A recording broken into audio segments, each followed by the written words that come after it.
Mengembangkan produk baru merupakan bisnis yang penuh jebakan. Jikalau video sebelumnya membahas seorang ibu rumah tangga yang sukses menjadi seorang entrepreneur, hari ini kita akan membahas sebuah perusahaan besar yang memang sudah terkenal, akan tetapi mereka menciptakan produk baru untuk bisnis baru mereka.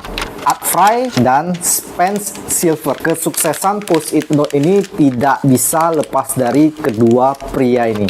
Sedikit kita bahas tentang perusahaan 3M, merupakan perusahaan yang sudah terkenal melalui penemuan-penemuan inhaler bebas CFC, jaringan fiber optik, sampai Scott Magic Tape. Perusahaan ini memiliki minat di bidang seperti sektor-sektor industrial, konsumen, kesehatan, dan transportasi. Telah mengembangkan karir lebih dari 7.000 peneliti dan mendaftarkan ratusan paten setiap tahunnya. Perusahaan 3M ini bahkan memiliki kebijakan untuk mengizinkan para ahli-ahlinya menghabiskan waktu sebesar 15% untuk mengembangkan proyek-proyek ilmiah pribadi mereka. Sepertinya cukup untuk perusahaan 3M dulu. Kita kembali ke produk baru mereka, yaitu tentang Post-it Note. Silver menemukan lem yang tidak terlalu melekat untuk Post-it Note saat sedang bereksperimen dengan lem yang digunakan untuk pita perekat, tepatnya pada tahun 1968. Lem yang ditemukan oleh Silver ini dianggap revolusioner pada masanya karena tidak meninggalkan bekas setelah ditempel. Akan tetapi Silver tidak dapat menemukan kegunaan nyata dari lem berpelekat rendah tersebut. Silver terus berusaha mempromosikan dengan harapan bisa memicu minat dari teman-teman kantor Silver. Seorang periset lain bernama Art Fry ketika sering mendatangi presentasi Silver ketika mempresentasikan lem berpelekat rendah ini. Kemudian Art Fry berhasil melihat sebuah kegunaan komersial dari lem tersebut. Bermula dari latihan nyanyi di paduan suara gereja, Fry menemukan pembatas buku nyanyian yang seringkali terjatuh. Art Fry kemudian tersadar bahwasannya dia bisa memanfaatkan Post-it Note ini untuk menempel halaman buku panduan nyanyi Art Fry tanpa merusak halaman buku panduan nyanyi tersebut. Bingo dalam hati Art Fry. Akan tetapi pengembangan produk yang praktis dan original ini merupakan sebuah proses yang berjalan lamban. Silver dan Art menjalankan Post-it Note ini selama 5 tahun dan nyaris untuk komersialisasinya tidak berjalan lancar atau tidak ada penjualan yang bagus.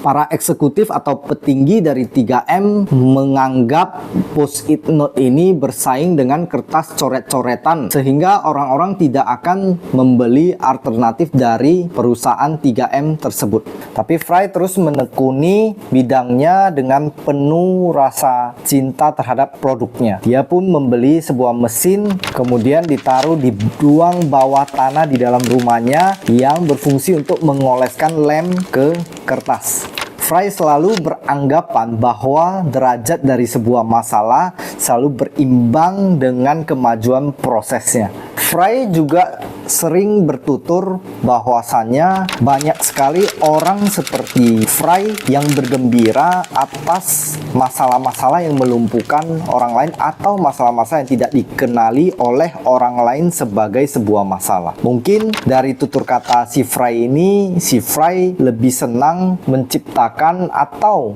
mencari solusi dari masalah-masalah yang dihadapi orang lain yang bahkan orang-orang tersebut tidak mengetahui bahwasannya itu adalah sebuah masalah dan si Fry mempunyai solusi atas masalah tersebut. Pada 1977 uji coba pertama kali Post-it Note di internal 3M, tapi tidak berhasil atau kurang meyakinkan. Akan tetapi uji coba di internal membuahkan sebuah data bahwa para staf mulai mencoba Post-it Note berkomunikasi dengan cara baru, menempelkan Post-it Note di Di sana dan di sini, di mana-mana ditempel post-it note. Perusahaan tetap bimbang, sampai para eksekutif juga masih bimbang untuk memasarkan post-it note. Akan tetapi perusahaan 3M tetap mencoba untuk memasarkan post-it note di kota Virginia.